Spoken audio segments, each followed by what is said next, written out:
di dalam kitab usul itu dibedakan antara faqih, mufti, dan qadhi.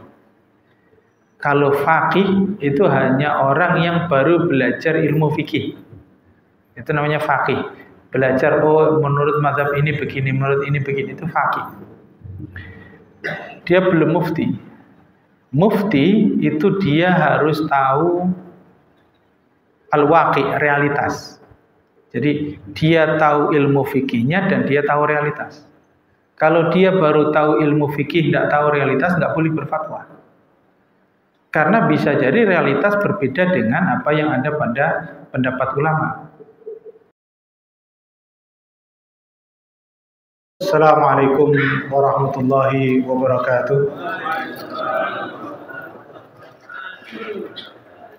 Jamaah salat maghrib yang dirahmati Allah Subhanahu wa taala.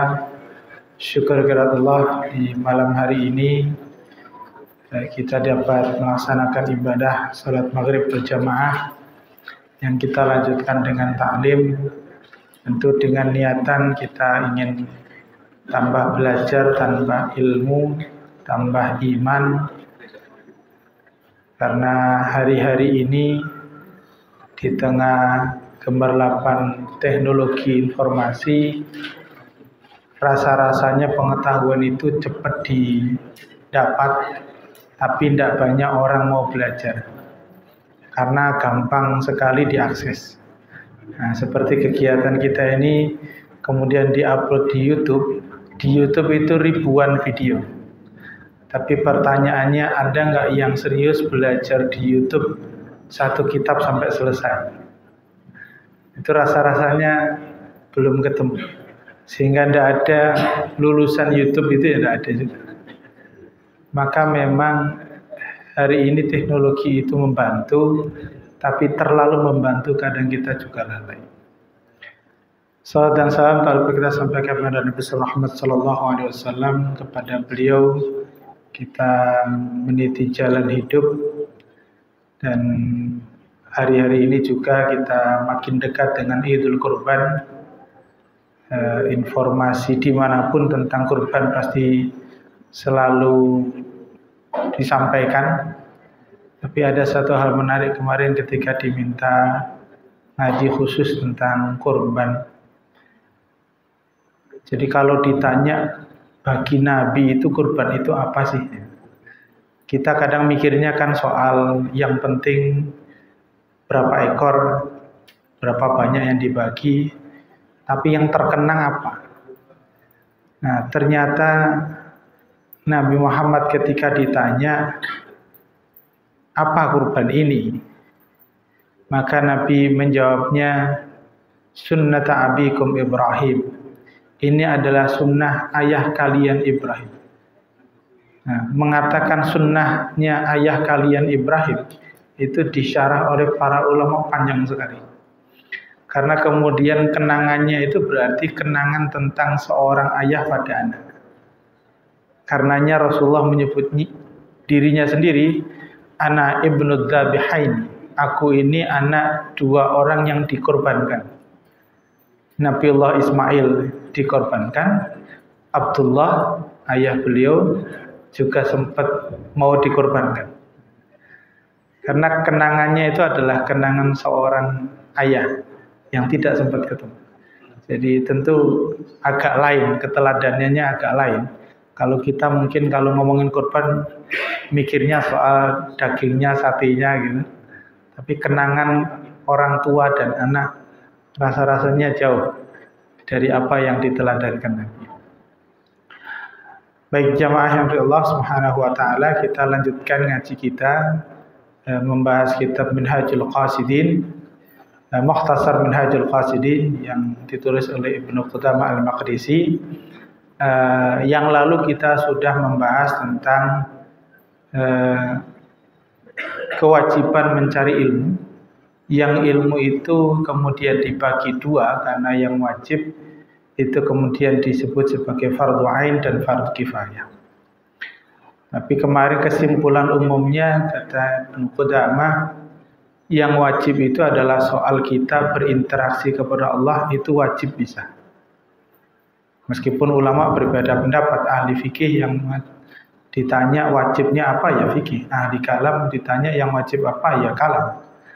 Tapi Ibnu Qudamah yang meringkas Minhajul Qasidin ini memberikan pandangan yang wajib itu adalah soal interaksi kita kepada Allah.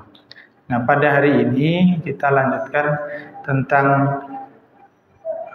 fasal ilmu muamalah, yakni tentang ilmu berinteraksi sesama manusia. Jadi kalau kemarin tentang berinteraksi dengan Allah, kita bahas tentang berinteraksi sesama manusia. Sebagian kitab menulisnya dengan ilmu ahwalul qalbi, ilmu tentang menjaga keadaan-keadaan hati. Nah, muamalah ini memang kadang-kadang sudah mengalami penyempitan makna. Kesini orang kalau ditanya muamalah itu apa, paling mentok ya pemuamalat. Jadi ngomonginnya seolah muamalah itu ngomongin soal ekonomi, enggak. Semua cara kita interaksi dengan sesama manusia, sesama makhluk, bahkan pada binatang kita sebut dengan muamalah. Jadi itu bagian dari muamalah. Maka kita baca fa'amma ilmul muamalah wa huwa ilmun ahwalul qalbi. Jadi ilmu muamalah itu ilmu tentang kondisi-kondisi hati. Kal khauf war raja war ridha was sidq wal ikhlaq wa ghair dzalik. Jadi seperti rasa takut, rasa harap, rasa cemas, rasa ridha. Tapi ini terkait dengan sesama manusia. Jadi yang dimaksud di sini kecemasan itu bukan khauf kepada Allahnya, tapi sesama manusia. Nah, hanya saja nanti kita dapati penjelasannya, ternyata nggak bisa juga sesama manusia saja. Ternyata kepada Allah juga. Misalnya begini, ridha kepada Allah tentu, tapi ridha kepada manusia juga sama. Harus kita lakukan. Harus kita cari juga ridha itu. Meskipun para ulama menyampaikan ridha nas la tutrak, ridha seluruh manusia itu tidak mungkin kita dapatkan. Pasti ada orang yang nggak suka itu pasti. Nah, tapi tetap muamalah kita kepada manusia, muamalah kita kepada Allah, cara interaksi kita kepada Allah, ada kesamaan di situ. Kita juga punya rasa cinta kepada manusia, kita juga punya rasa cinta kepada Allah. Fahadal ilmu bihi irtifa'al ulama wa tahriki istaharal adhkariyah. Maka para ulama kemudian betul-betul mengutamakan ilmu ini. Ilmu yang memang harus betul-betul dimiliki. Wa bitahriki istihara adhkarihim, ya, dengan ditunjukkan banyaknya mereka menyebut ilmu-ilmu ini dalam kitab-kitabnya. Jadi para ulama yang menulis kitab tentang sabar, tentang ikhlas, tentang ridha, itu sangat banyak sekali. Meskipun ada kesimpulan unik dari beberapa ungkapan, misalnya Syekh Ramadan Al-Buti, seorang syahid, beliau sampaikan bahwa hakikat akhlak itu nggak bisa satu. Tidak mungkin orang ridha tanpa qanaah. Tidak mungkin orang qanaah tanpa tawakal.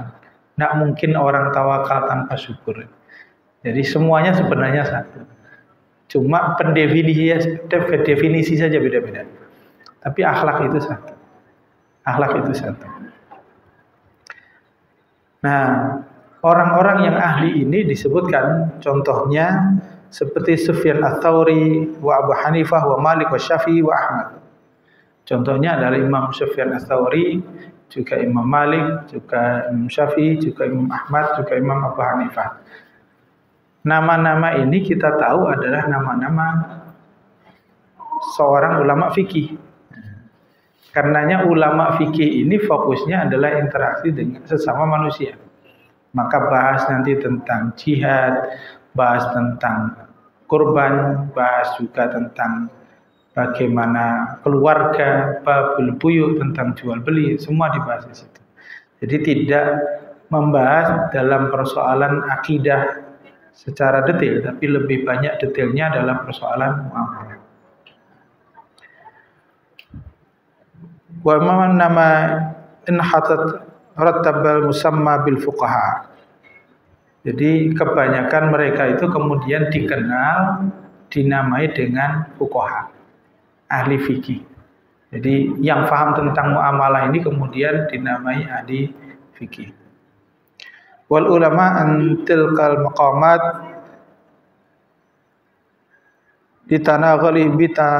ditashaghalihim bi suratil ilmi min ghairi akhdhin ala nafsi an tablugha ila haqaiqi wa ta'ammul bi khifayati. Jadi mereka ditunjukkan kebesaran ilmunya tanpa merasa bahwa ilmu itu ala nafsi, bahwa pada diri seseorang antablugha ila haqaiqi wa ta'ammul, dia menjadi sesuatu yang benar. Jadi maksudnya begini, seringkali fikih itu kadang menjadi perdebatan tapi tidak hidup pada diri mereka. Nah, ulama-ulama ini menjadi ahli fikih dengan cara menghidupkan fikih itu pada diri mereka. Contoh misalnya begini, Imam Ahmad bin Hanbal itu pernah ingin meriwayatkan tentang hadis seorang sahabat Nabi yang diberikan upah oleh Nabi ketika membekam beliau itu 2 dinar. 2 dinar itu lumayan besar, karena 1 dinar itu 4/4 gram emas. Nah, untuk melakukan ini, untuk menyampaikan hadis ini, Imam Ahmad itu harus nabung dulu sampai dia bisa bekam, kemudian bisa bayar segitu ke orang yang membekam, baru meriwayatkan hadis itu. Nah, kalau kita itu kadang-kadang ya pokoknya baca disampaikan, kadang-kadang karena mengamalkannya berat. Tapi kalau para ulama dulu betul-betul begitu. Cerita yang sama juga kita dapatkan. Ada seorang anak yang dilaporkan orang tuanya ke Imam Hasan Al-Basri.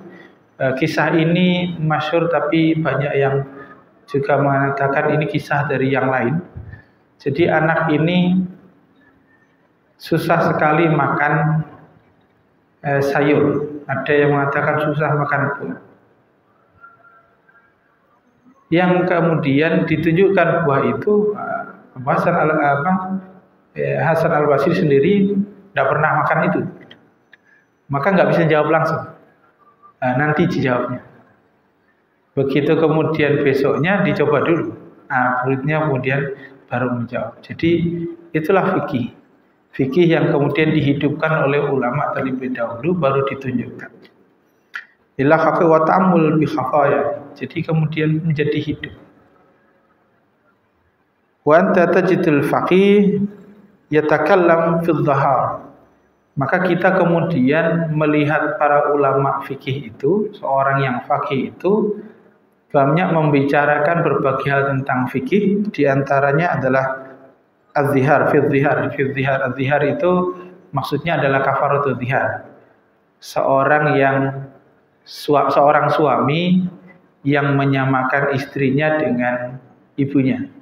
Itu kafaratul zihar yang akhirnya kemudian ada kafarahnya, ada dendanya di situ. Ini bab tentang fikih pernikahan. Kemudian wal li'an. Li'an itu sebenarnya li'an itu lebih tepatnya bukan laknatnya tapi fitnah. Jadi kecurigaan yang membuat orang merasa bahwa pasangannya melakukan ini dan satu lagi melakukan ini. Sehingga itu bab tentang li'an. Nah, nanti ditanyakan tentang saksi di pengadilan. Waramyu warfa'ut tafri'at alladhi tamdu ad-duhur fiha fardu ain wala yahtaju ila mas'alati minha. Di antara juga ar-ramyu itu tentang memanah. Nah, ini memanah juga ada ilmunya sendiri. Kemudian wayafra'u at-tafri'at alladhi tamdu ad-duhur fiha wala yahtaju ila mas'alati minha. Juga at-tafri'at. At-tafri'at itu tentang bagaimana kita berinteraksi ke orang dengan tempo waktu. Sama seperti kalau hutang ada temponya, nanti yang tempo itu banyak. Pinjam meminjam ada temponya, wakaf bahkan ada juga temponya. Maka disebutkan dengan ad-duhur, di situ ada jeda waktunya. Juga tentang misalnya pernikahan, mahar itu kalau kita kan selalu dengarnya tunai. Sebenarnya bagaimana kalau misalnya terhutang? Dalam muamalah dimungkinkan terhutang itu dimungkinkan. Artinya nggak semuanya kemudian tunai. Jadi tunai itu seolah-olah selesai langsung. Jadi ada juga yang tidak tunai. Jadi apakah salah? Enggak juga, karena di muamalah dimungkinkan. Wala yatakallamu fil ikhlas wala yakhdhar min ar-riya wa hadza alaihi fardhu ain. Nah, dari semua itu tidaklah kemudian membicarakan tentang kok nggak ada membahas tentang ikhlas, nggak bahas tentang riya, nggak bahas tentang syukur, qanaah, enggak.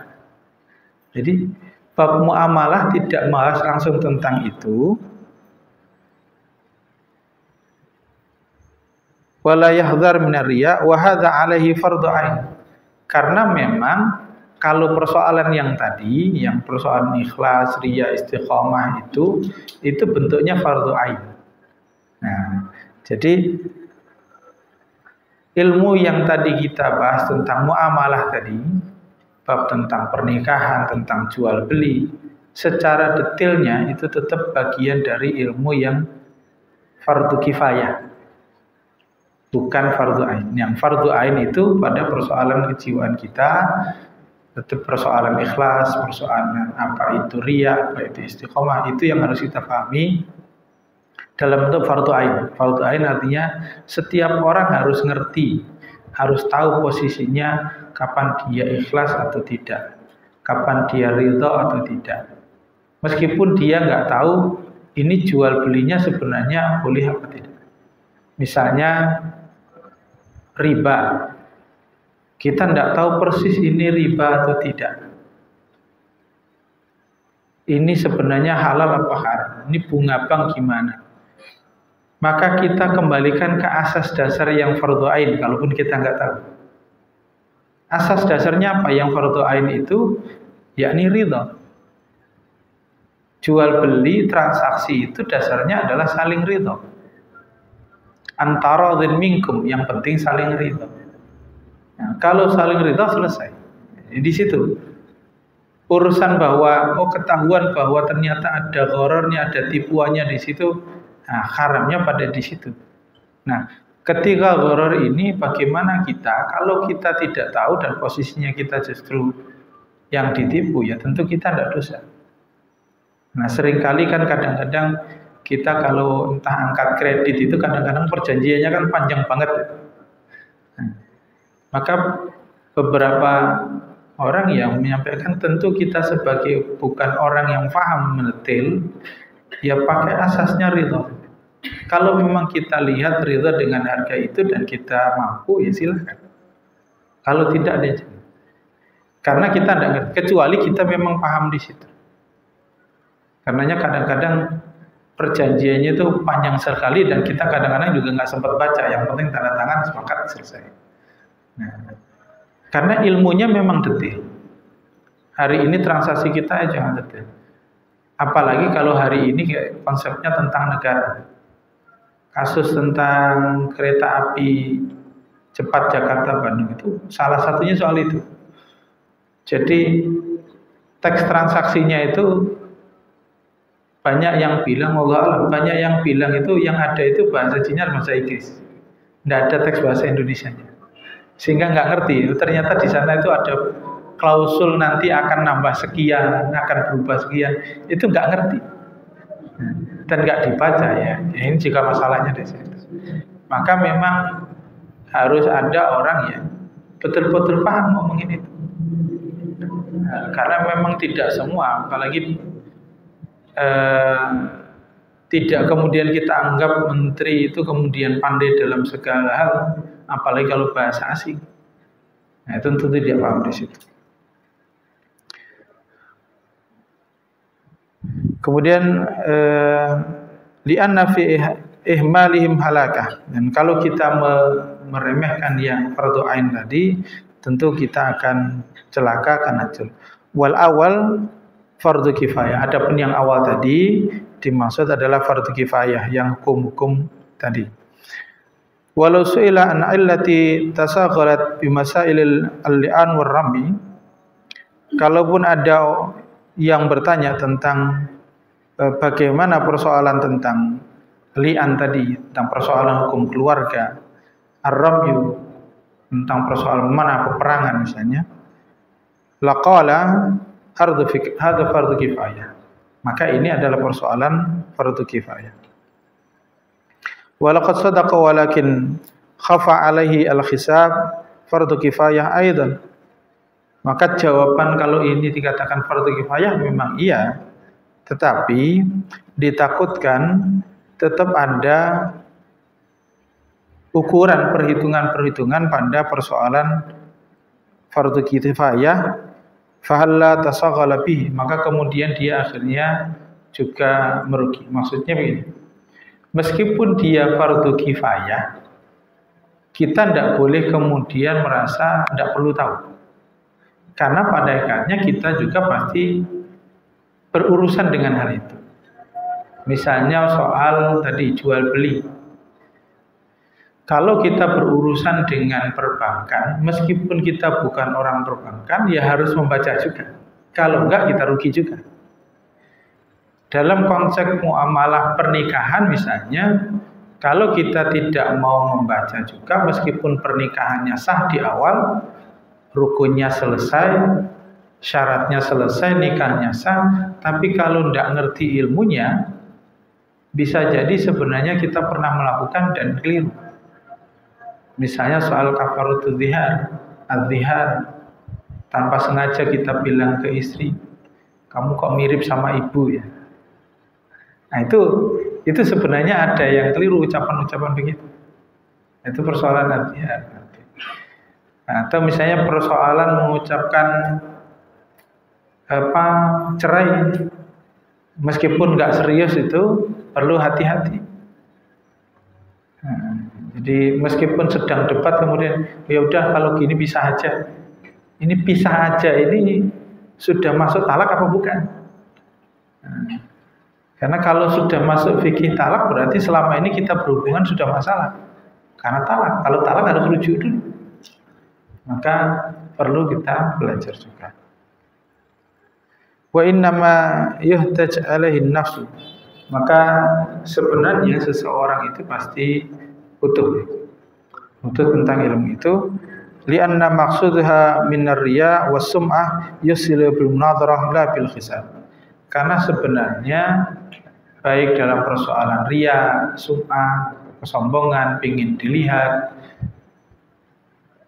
tujuannya adalah al-munadharah. Munadharah itu artinya kita ingin terkenal, kita ingin dilihat orang, kita dalam bermuamalah itu ingin menonjol juga.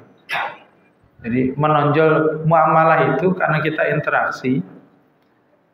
Bagaimanapun dalam berinteraksi, seseorang itu pasti ingin terlihat lebih, agar didengar. Nah, wala bil hisab, maka kemudian dia juga butuh ukuran-ukurannya, butuh ilmunya, sehingga kita dapatkan ilmu itu secara utuh, tidak sekedar yang penting bermuamalah, yang penting rida, tapi orang harus kemudian bisa dikenal. Yang sekarang memang perlu diajarkan, apalagi di masa modern yang kemudian terkait dengan media sosial, orang harus bisa membedakan antara personal branding dengan ria. Karena kalau ada tidak paham, orang anggapnya ria. Padahal personal branding itu adalah bagaimana kita menunjukkan kompetensi diri sehingga muncul nanti sifat amanah. Amanah itu tidak mungkin hadir kalau orang itu tidak dikenal jujur dan punya kompetensi. Jujur saja itu belum tentu amanah. Karena ada orang yang kemudian korupsi, kemarin saya korupsi sekian, itu jujur, tapi jujurnya kan salah. Jadi jujur, selain jujur dia kompetensi, dia jujur tapi nggak ngerti, ya nggak bisa amanah kalau gitu. Gimana mau dikasih amanah? Nah, Rasulullah itu dikenal amanah bahkan sebelum diangkat jadi nabi karena beliau itu jujur dan punya kompetensi. Nah, itu maksudnya. Wa'lam anna qad badalat alfadu kharafat wa naqalat ila ma'anin lam yuratuha as-salafus salih. Tapi ketahuilah bahwa ulama salafus salih itu banyak merubah nama muamalah ini, ahwalul qalbi ini dengan berbagai nama, berbagai istilah. Jadi dirubah. Wa famin dzalik diantaranya yang pertama adalah al-fiqh, ilmu fikih. Jadi ada yang merubah ilmu muamalah ini yang pertama dengan ilmu fikih. Fa innahum tasrifu fihi bitahsis, maka orang yang memahami tentang fikih ini dia harus menunjukkan diri secara khusus sebagai orang yang ahli fikih. Fa khasaru bi ma'rifati al-furu' wa ilaliha. Maka orang yang ahli fikih harus mengetahui tentang cabang-cabangnya dan sebab-sebabnya.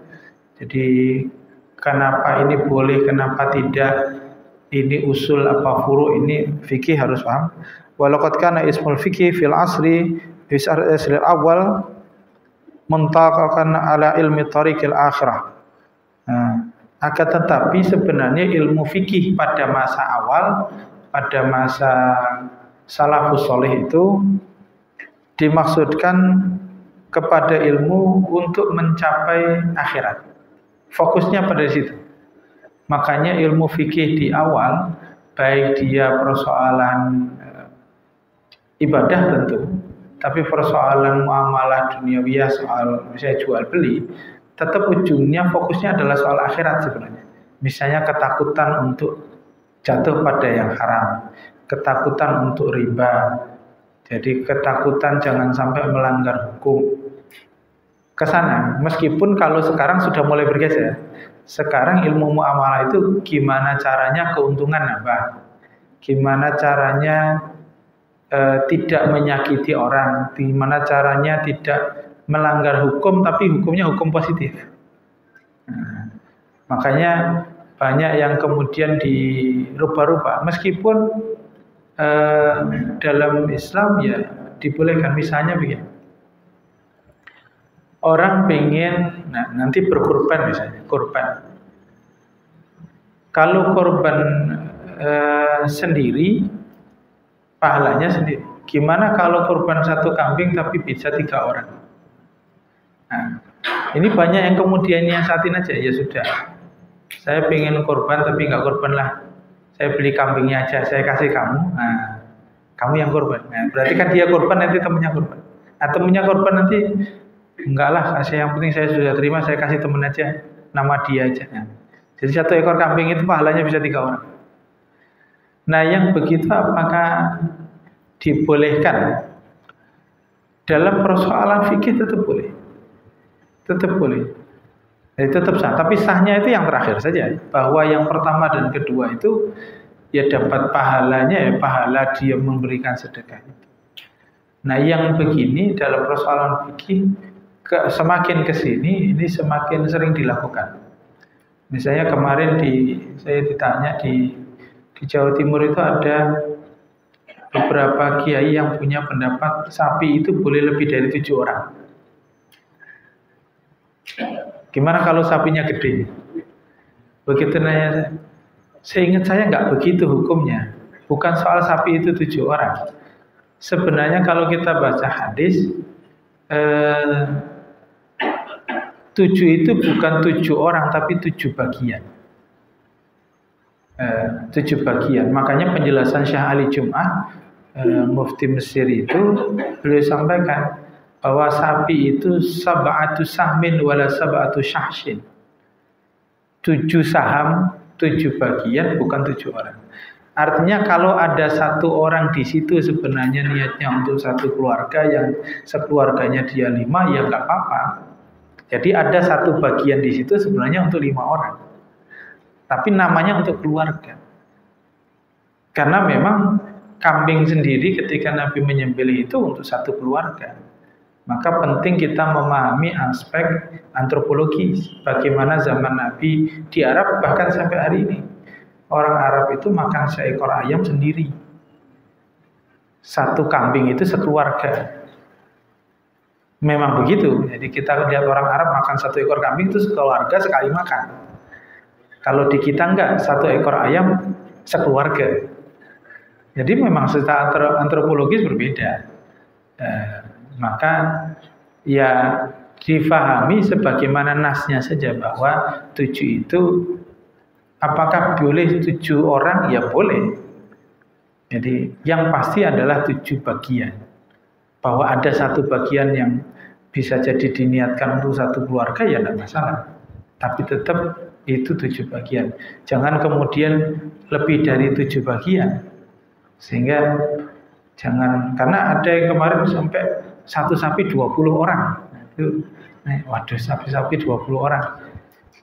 20 orang ini gimana dijelasin dulu. Karena kalau 20 orang ini menganggapnya 20 bagian, bukan keluarga semua, nah susah kita nyari dalilnya. Tidak ketemu nanti.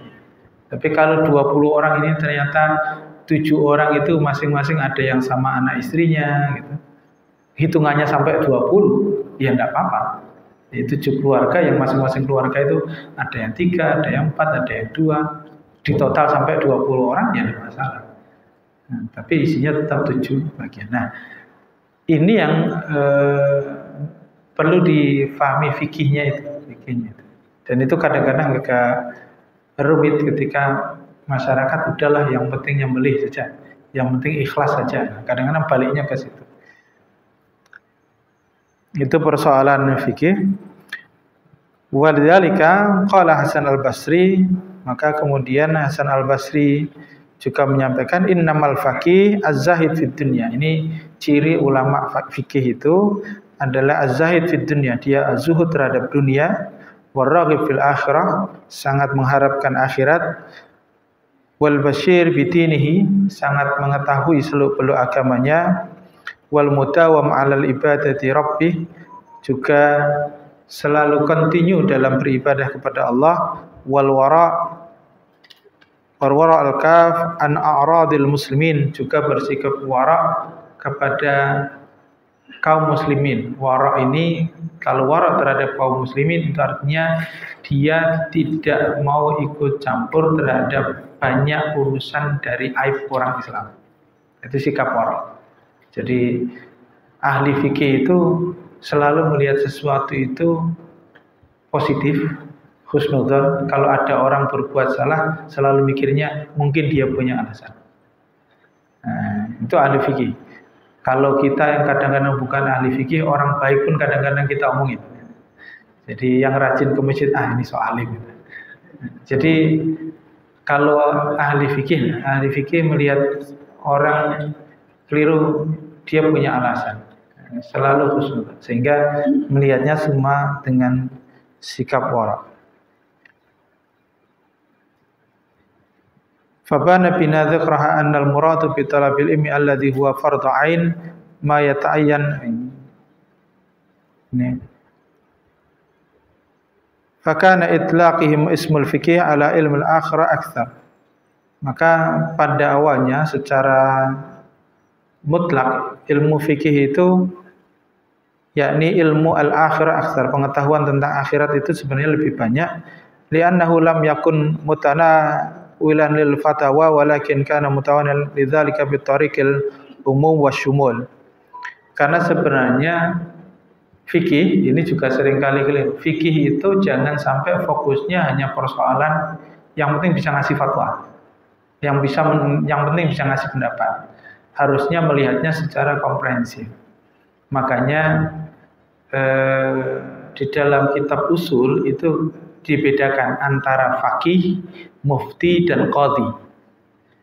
Kalau faqih itu hanya orang yang baru belajar ilmu fikih.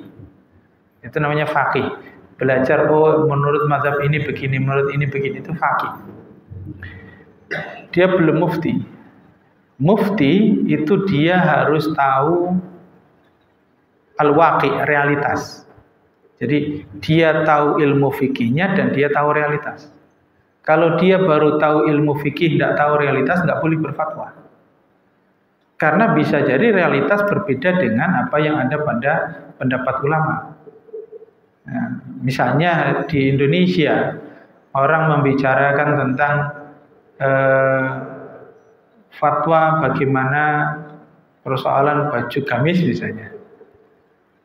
Kalau para ulama ya tentu di sana dan zaman dulu, sekarang berbeda, maka harus tahu realitasnya. Definisi riba misalnya, apakah sama riba hari ini dengan yang lalu? Maka konteksnya harus berbeda. Nah, maka kemudian konteksnya realitas harus ditunjukkan. Nah, begitu tahu realitas baru dia boleh berfatwa. Nah, fatwa sebagaimana fatwa umumnya, dia hanya mengikat pada pemberi fatwa dan yang menerima fatwa, yang meminta fatwa. Jadi fatwa itu mengikat pada yang memberi dan menerima. Kalau kita nggak minta fatwa, itu nggak mengikat. Makanya fatwa MUI, itu di MUI sendiri punya Dewan Syariahnya yang memberikan gambaran bahwa fatwa MUI itu sebenarnya melekat kepada MUI-nya dan yang meminta fatwa. Karena ada orang yang tidak meminta fatwa itu, sehingga orang kemudian keadaannya berbeda. Jangan langsung disamakan. Bisa jadi yang bertanya kondisinya berbeda. Nah, itu mufti. Nah, ada yang lebih tinggi dari mufti yang namanya qadhi. Qadhi ini yang dia berani atau bisa merubah hukum.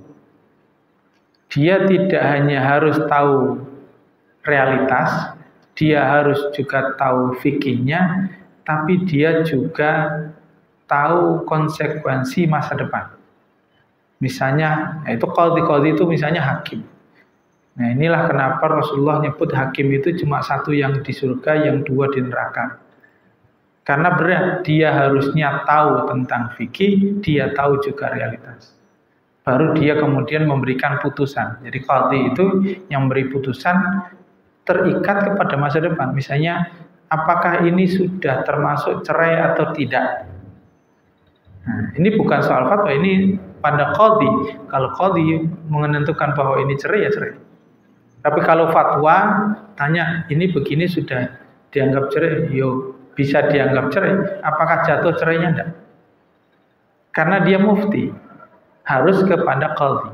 Nah, itu bedanya nanti mufti dengan qadhi. Ini fikih, ilmu fikih memang harus detail pada persoalan furuknya, cabang-cabangnya. Karena itu disebut di sini walakin kana mutanawilan lidzalika bi tariqil umum asyumul. Maka kemudian ilmu fikih itu harus disampaikan dengan cara yang komprehensif, yang umum dan syumul, menyeluruh.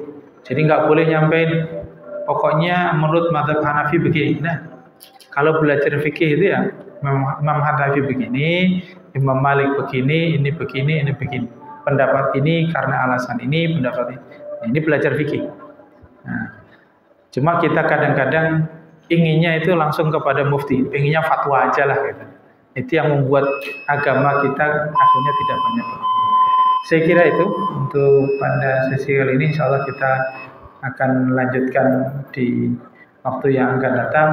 Masih ada 4 istilah selain fikih nanti dalam konteks ilmu muamalah. Terima kasih. Mohon maaf jika ada salah dan kurang. Billahi taufiq wal hidayah. Assalamualaikum warahmatullahi wabarakatuh.